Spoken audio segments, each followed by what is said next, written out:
When I came up with the name Chatter That Matters, I did so with intent. I wasn't creating a podcast that would drive in a narrow lane like true crime mysteries or pop culture, nor could I trade in my name. My interest was in life journeys, overcoming circumstances, chasing dreams, and how people change their world and ours for the better. And the word matters is really about all that matters to you. Love, family, relationships, acceptance, accessibility, security, purpose and meaning, surviving, thriving, exploring, growth, happiness, finances, well-being, freedom and autonomy, education, knowledge, community, social connections, accessibility, diversity, our planet, our creativity, our self-expression, and even your legacy and your impact. And I would argue that the two that matter most are money and health. Money can't buy you happiness nor guarantee your health, but it can be an enabler and an accelerator of your pursuit. But health is above all, your physical and mental health. We can do many things to improve our health, to create a moat to prevent sickness and disease, but even our best efforts are sometimes not enough. At any moment, a body can be stricken and attacked, sometimes by a slow-burning fuse that is difficult to diagnose and therefore treat, and other times by a sledgehammer that knocks us off onto a new path where we must navigate into uncharted territories, rely heavily on each other, take on and share pain, and even at times see life surrendered. And that is the essence of my story today. My guest wasn't just healthy, she was an exercise fanatic, an Ironman athlete. She climbed mountains, and she was someone who could effortlessly ride 50 miles a day for weeks at a time on her bike. She didn't drink or smoke.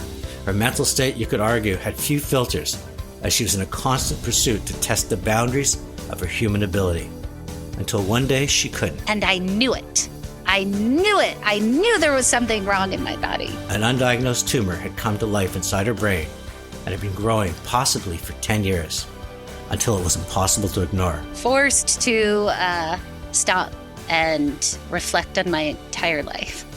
The whole trajectory of my life changed. Her name is Risa August. Step into her shoes and ride with her as she tells her incredible story and what she had to do to overcome circumstances and chase some new dreams.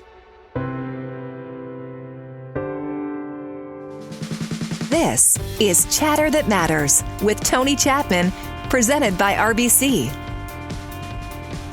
Risa August, welcome to Chatter That Matters. Thank you so much. It is such a pleasure. Thank you for having me. In 2020, you wrote this personal story, and I was wondering if we could begin this interview with you reading it to my listeners. It was September 2018 in preparation for my next big cycling event, a 100-mile century ride in New Mexico. I rode 50 miles a day for weeks and pumped iron to keep my quads solid. I loved every minute of it. The surge of adrenaline on the fast downhill stretches of road, the feeling of euphoria crossing the finish line, and the sense of accomplishment I gained from conquering intense personal challenges left me feeling complete. I am an Ironman Triathlete. 500-mile bike tours are my norm. Climbing mountains around the US, Nepal, and other countries has been my lifetime hobby. Mostly, though, I'm just a girl who loves to ride her bike. Preparing for this bike ride felt different, however. I had been training all summer, but I felt I could never recover. I was exhausted. I could barely get out of bed. Severe, continuous headaches had me sleeping 2 to 3 hours each night, propped up in hopes of finding some relief. Something was obviously wrong. Months, even years earlier, I told my doctor that I was certain something wasn't right in my body. My weight had increased significantly despite being a health and fitness fanatic. I had excessive hair growth, severe headaches, extreme fatigue, and joint pain, just to name a few of the symptoms. She said I was overtraining and that the weight gain was nothing to worry about because I was so fit. Not being someone who sees doctors regularly, I deduced that the hair growth was my Romanian heritage. The headaches were dehydration, and the fatigue and joint pain were from training too hard. But how could I explain the ping-pong-sized bony spur growing out of the side of my head? Or symptoms of being menopausal in my 30s? Or sudden weight gain when my eating habits had not changed? Or the symptoms of an irregularly behaving thyroid despite normal blood work? My doctor simply crinkled her nose and tilted her head in confusion, saying, that is strange. Well, I finished my 100-mile century ride, but instead of blazing through the challenging course, I was one of the last ones to finish. And then the weeks following, I felt physically annihilated.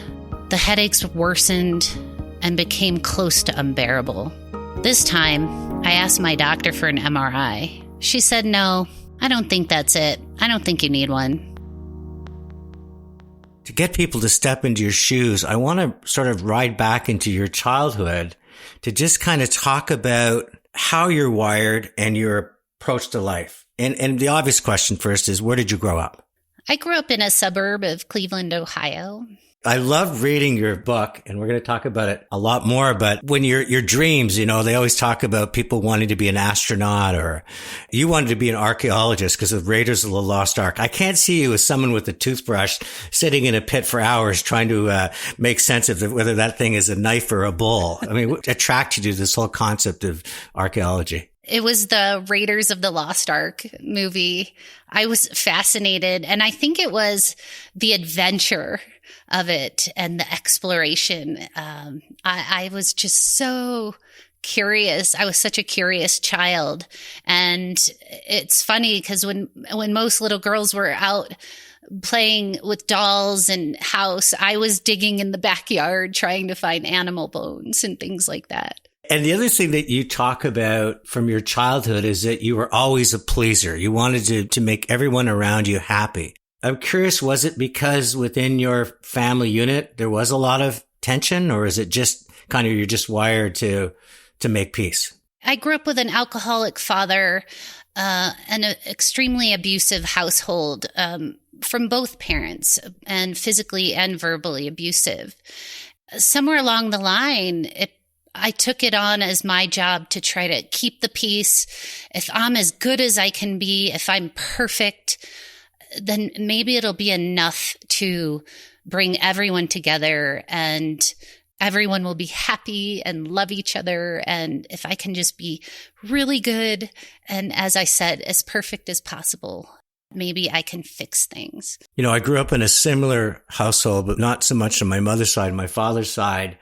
And when you talk about that, you just see this role that kids suddenly have to try to be adults in the room, to try to find a way to keep the shoe from dropping and from a spark igniting into a firestorm. I mean, when you talk about, riding 50 miles a day like it was, skip around the park, do you think part of that was just your need to escape into something that you were fully in control of? Yes, absolutely. Absolutely. I it's funny you say that. Because that's a little bit that's a lot of what I talk about in my book is, how this bike ride and adventure I took, part of it was to escape, but also to heal. Before we get to when your body's not starting to feel right, fill in the gaps. I mean, you talked about this childhood and being a pleaser, but what did you kind of do to find yourself in a world where it wasn't easy to find a place within the four walls of your home? It was important for me to control everything in my life and to do everything perfectly. So if someone ran a half marathon, I ran a full marathon, things like that. I was always trying to overachieve and excel at everything, even with my work and my job. But it was around, 2011 where I was invited on a 500-mile bike tour. It was hard. I struggled to finish. Things started getting harder and harder. That's kind of when I started noticing symptoms and things going awry in my body. But I still thought it was something I was doing wrong. It was something like, okay, what do I need to figure out here? Like, what am I doing wrong? And am I training wrong? Am I eating too much? I listened to an interview you did with your boss, Melissa, even though you're going through these symptoms, and where a lot of people, when they take time off of work, is to relax or sit on a beach, and you're just off the tongue roll. I just, did a 500-mile bike ride. It was hard. Most of the people listening will go, of course it was hard. But Melissa describes you were this super achiever employee. If anything, she said she had to work not to take advantage of the fact that you would take on almost anything. You wouldn't leave that desk until it was done perfectly. Did this all stem from trying to have somebody that would validate who you are, or was it just who you are? It could definitely stem from my childhood and growing up and trying to get some validation somewhere. And I did everything perfectly, and I rarely made mistakes. I rarely ever made mistakes. So could you ever shut your brain off that when you went home and said, I put my work away, it was a great day's work? Or did you just jump from perfection at work to perfection in the gym to perfection on the bike? My mind was always thinking about it and how I can do better. And if I did make the rare mistake, oh my gosh, I would beat myself up like crazy. I wouldn't sleep for days. Did you have anybody in your life that just let you know that it's okay to be okay? Yes, I did, but I couldn't hear it. Maybe for you, that's okay. Not for me. Do you ever, and again, I'm not trying to, because I'm just a curious human being, but in some ways that this drive for perfection, you'd have to say is you weren't mentally healthy because you couldn't just be you. I mean, I can look back and say, yeah, that's not healthy way to think or move in the world at all. But back then felt I was always right and perfect. And yeah, my way was the right way. And why isn't everyone else trying to do everything perfectly? And if I'm crossing the line with any personal, just hold me back. But I'm just curious about relationships, physical relationships, other people in your life. Could you ever quieten yourself down to the point where you could meet somebody somewhere towards halfway and say, we can enjoy this moment together? Back then, I had very high expectations. And when I say back then, pre-diagnosis, I had very high expectations of people. I don't know that I paused long enough to try to understand them or where they were coming from. Because if people weren't operating the same way I was, I simply didn't understand it. Didn't make sense to me. So 2011, you're not feeling right. The symptoms are growing. It's now 2018 and you say to the doctor, I don't really care what you think. I need an MRI. What happens next? So I get an MRI, and she's like, well, I don't think you need one, but okay. And I get my MRI, and 1 week later, I get an email from her, one sentence saying, you have an enlarged pituitary. You need to see an endocrinologist. And that was it. And I didn't know I don't even think I knew what a pituitary gland was. And I didn't know what an endocrinologist was. And that gland really is the quarterback of all the glands in your body. That's the last gland that you want a tumor sitting on, isn't it? Yes. It's the control center of the body, which is quite humorous now that looking back. And I was someone who had to always be in control. You go to see specialists. You find out there's a lot more to that email than that cryptic sentence your doctor sent. And in fact, she didn't even apologize and say, boy, did I have this wrong. But we'll leave that. That's not for this story.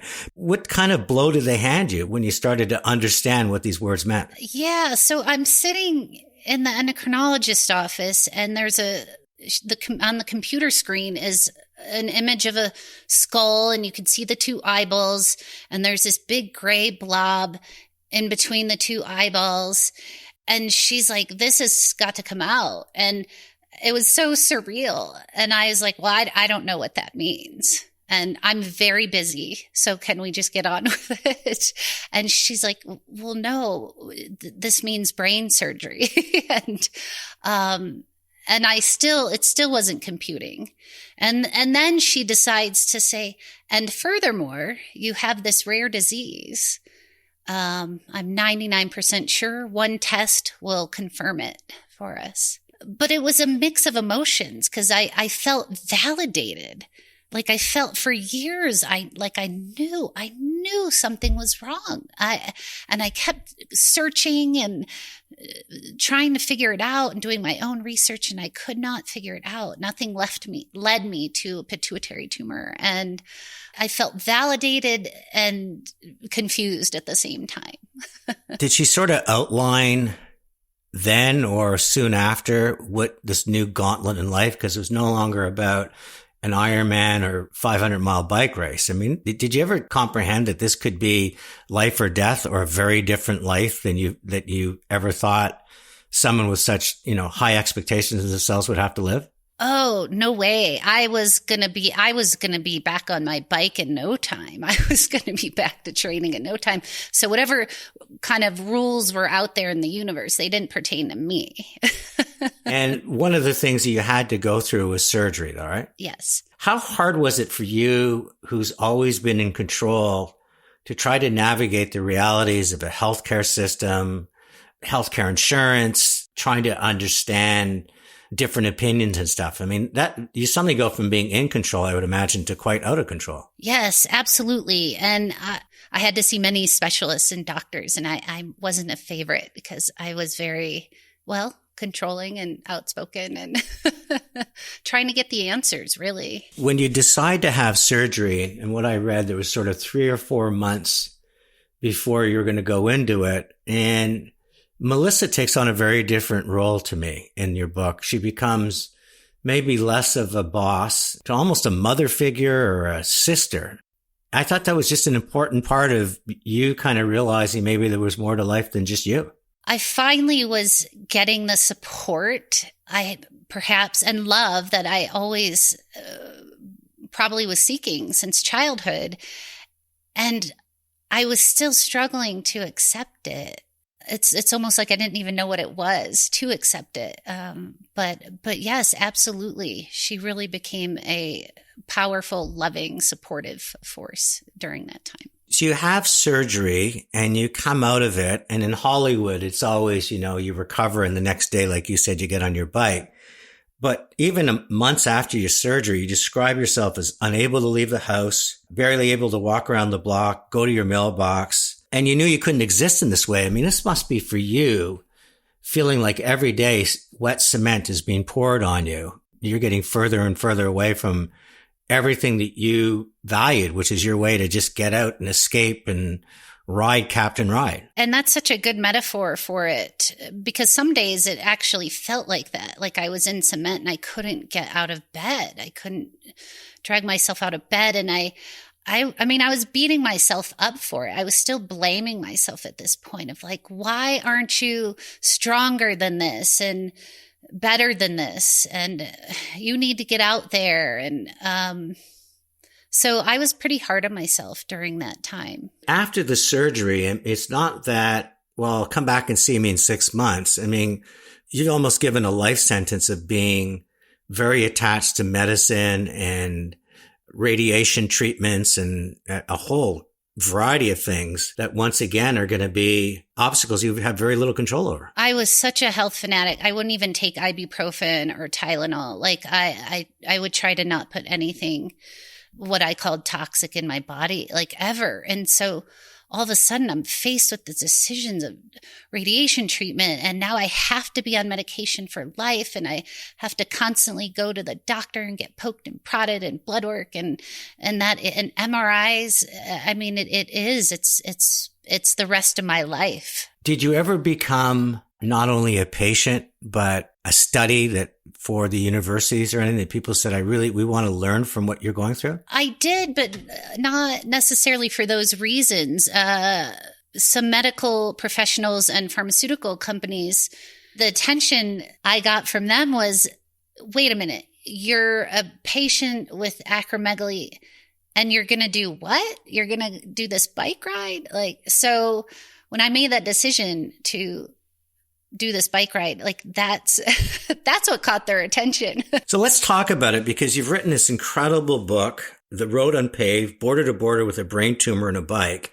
And how you describe this is you're sitting in this cement, you're not going anywhere, and you decide you need once again to go to the Risa August playbook that says, I'm going to push myself and test my abilities. But what you give yourself as a goal would be something that would test the healthiest of people, not someone that is, attached to medicine and injections and medical. So tell us about that bucket list and what led you to decide to do what you did. I think I realized that this was not how I wanted to live. So I was on the couch again in my raggedy, ratty gray sweatpants. And I remember thinking, I cannot live this way.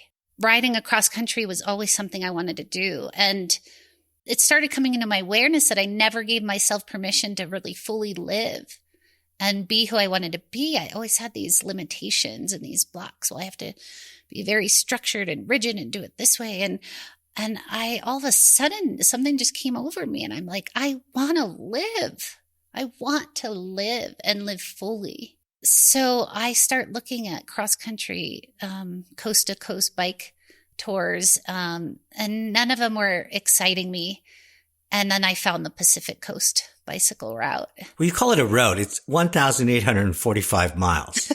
It's not a road to me is like how I get to the grocery store. I mean, and it's from Canada to Mexico, right? Yes. Where do you start in Canada? At the border. But I landed in Bellingham, Washington, and then rode up to the border and then turned around. The doctors in the medical community are not happy with you because, again, now they're losing control of you. They're probably finding they finally wrestled you to a point of somewhat submission. And you come back to them and say, no, I'm going to do this. But they're pretty justified because when you set this goal, from what I read in your book, I mean, you could barely ride around the corner. Yeah. Well, I also had from surgery a complication called diabetes insipidus, which actually doesn't have anything to do with sugar. It has to do with sodium levels in your body. So they were like, wait a minute, you have dehydration and hyponatremia to worry about. Like you are at high risk of stroking out doing something like this. And then not to mention, because of the nature of the disease, you should be doing things like swimming, not biking or lifting weights or walking. So that fueled me more. That was like the minute someone tells me I can't do something, well, okay, challenge accepted. How long did it take you from going to be, I could barely get to the mailbox, to putting yourself in a position where you thought that with the right team in place, you could answer this burning desire to actually ride the Pacific Coast? Yeah, I think it was 10 or 11 months. Was there days where you felt you're pedaling 2 miles forward and then 1 mile back? Or did you start to see that there was constant improvement? Definitely some days were like, what am I doing? What, am I trying to prove this to me or others? Because some days it was hard enough to just load my bike and get in the car to go park where I was going to start my bike ride from. So like I said, some days it was just hard enough to get out of bed, but it was like a torch. It was like this beacon and I just wanted to go in that direction. And how did you convince other people to join you on this dream? Because the people that I know that are into this level of cycling really like to push each other to greatness. At times they must have thought at the beginning, we're going to have to go at her pace versus the pace we might want to. It's interesting. In my book, I talk about how, I actually didn't want any help at first. I wanted to prove to everyone I can do this on my own. But I did hire the van support because I thought, okay, if I don't have to worry about carrying my gear and medications and anything I need, and in case of emergency, there'll be a van. And I thought that would be the easier decision. It wasn't, but initially I didn't want the help. I wanted to be left alone. This was my healing journey. I was going to do it myself. But then again, I started really leaning into, well, people genuinely want to support me. They genuinely care about me. And I could start receiving that, and this was all how I started shifting as a human. And when you're on this ride, how often did you want to quit? Or was it just a sense that once that I pushed the pedal forward, I was going to make it no matter what? Well, the old me was like, yeah, you're going to get through this no matter what. At day 5, when I realized we didn't have a rest day for another 6 days, I was like, how am I going to do this? It not only did my body hurt, it just felt so battered.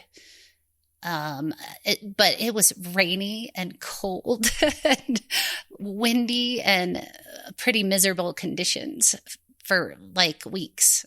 And were you out there cycling on your own, or was there other people cycling with you? There were 11 others that also used the van to transport their gear, but none of us knew each other. I described the characters really well in my book, and I didn't want to get to know any of them. I was there on a mission, my own mission, personal mission, and I didn't need anyone's help. And when you describe the characters and you do it so wonderfully, did you ever think if they make a movie one day, who would play who? I haven't thought about, let me refer. I've thought about I wonder who would play me. Yes. Who do you think would play you? I don't know. My celebrity doppelgangers, people have told me Demi Moore. And Jennifer Connelly. So. How did it feel when you finished? It wasn't as euphoric as I thought. The border was ominous. And it was very sad. Over 6 weeks, you cannot not get to know people really well. And everyone just kind of dispersed. I was like, oh my gosh, now I have to go back to my real life. It didn't have this fabulous ride off into the sunset ending that perhaps I hoped it would. And the people that finished with you, did all 11 riders make the trip, get to the finish line? Some chose not to ride to the border because we actually, this is going to be gross, but we actually had to ride through the Tijuana Slough. So those of us who did, we just picked up our feet and pedaled as hard as we could to hopefully coast as quickly through it as possible. We return, my 3 takeaways, and then Wayne Bossert joins me to talk about why RBC is supporting brain research in Canada.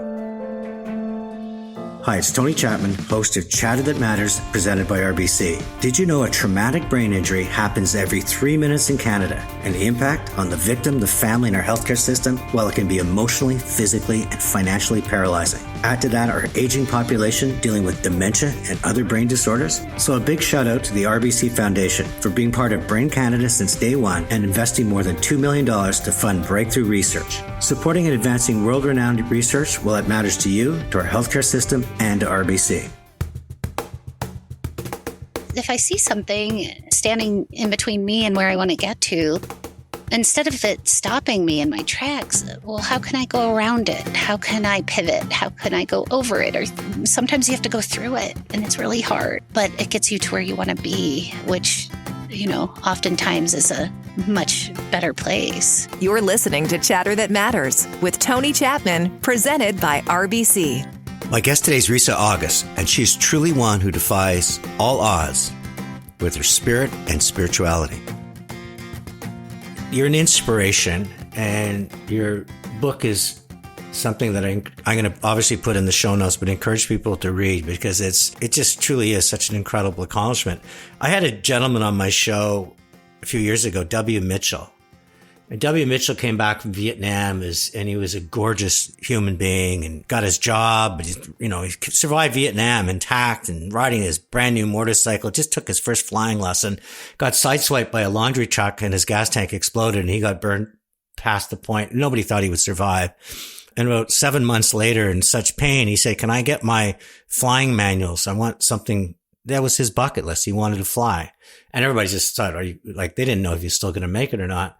And he came out of that hospital and he talked about how the fresh air felt like a torch on his freshly minted new skin. But he started flying and he had an accident and he crashed and became a paraplegic. So he's a badly burned individual. His face is disfigured. He has stumps for a finger, learned how to fly. And he wrote a book. It's not what happens to you. It's what you do about it. And he's one of the most inspirational people I've ever met. And it's what you do about it is interesting. And what are you going to do next? What's going to keep you moving in this sense of I'm dealing with a whole different body, a whole different set of circumstances, but as you said, I want to live. Well, I did go on to Peru and hiked over the Salcantay Pass, which was another bucket list item of mine.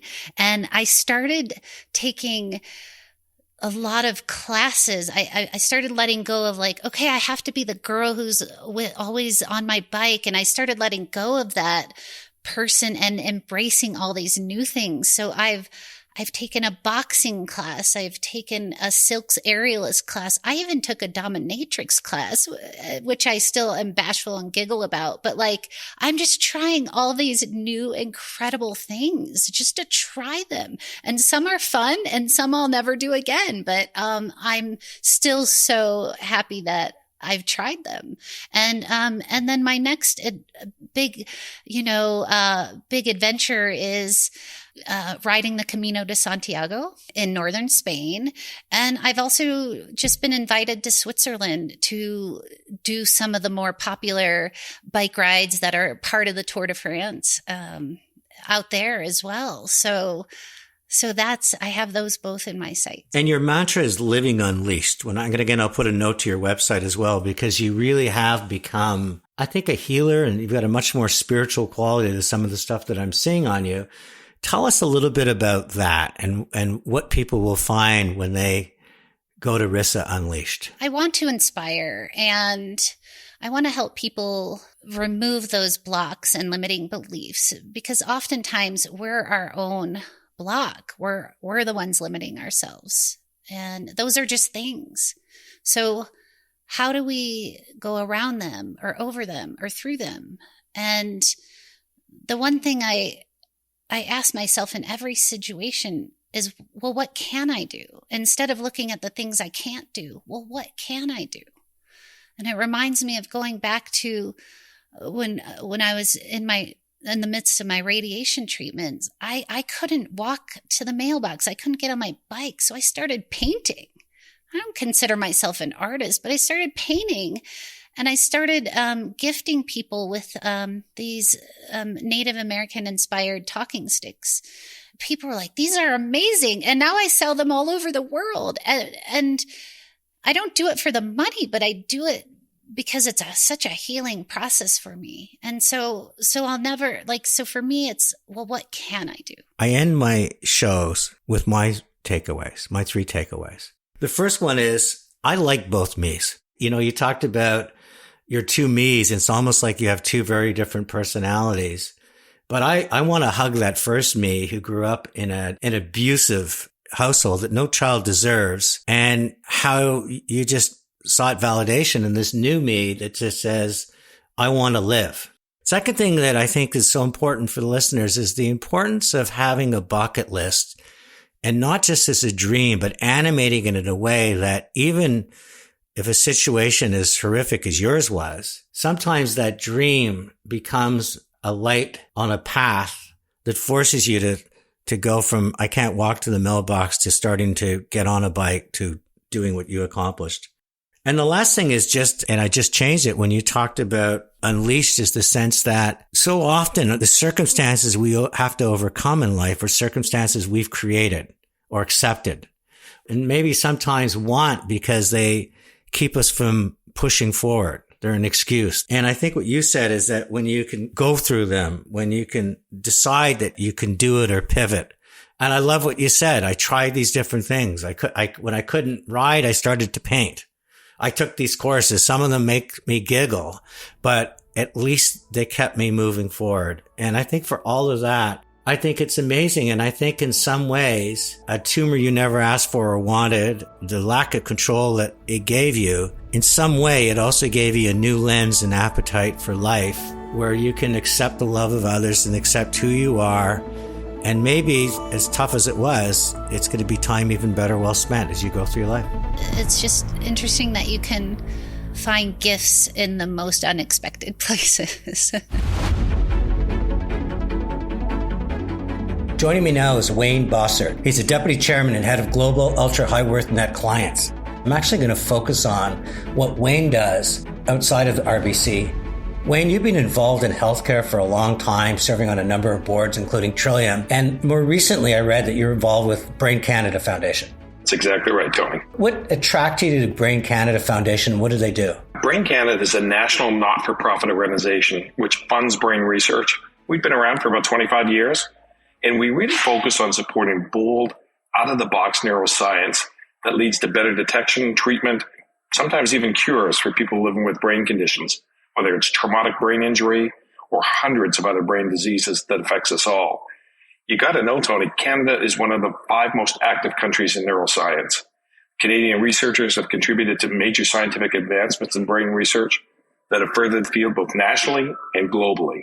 And we're thrilled at Brain Canada to be playing a part in that success. Wade, how do we make sure that when we have that kind of intellectual firepower, and I'm also understanding we've got it in AI, quantum computing, that we can keep it in Canada, that Canada, it turns not only to just contributing to the world, but also contributing to purposeful jobs, more research, a great experience for the economy in general. Yeah, I think a huge part of that, Tony, is our ability to keep the researchers in Canada, keep that intellectual horsepower at home where they want to be.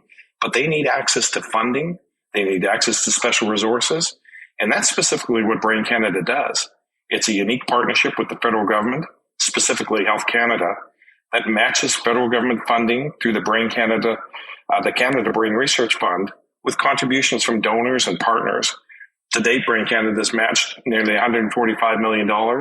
That means $300 million invested in Canadian researchers doing brain research in this country and keeping them close to home. For my research, RBC just made a major donation to support the foundation. This is not a new commitment either. It's, I think, really important to recognize we've been involved with Brain Canada since its inception more than 25 years ago.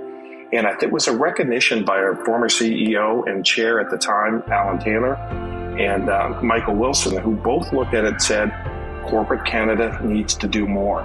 The human, social, economic impact of brain-related conditions of all types is just too large for us not to take a leadership role.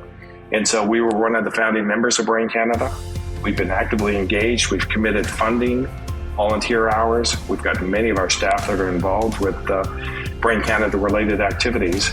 And you're right, very recently we committed $2 million to create a youth mental health platform powered by RBC Future Launch that supports some of the pioneering research led by Dr. Sean Hill from CAMH. And they're doing extraordinary things to bring data, insights, and solutions through the bold research that Dr. Hill and so many others are leading.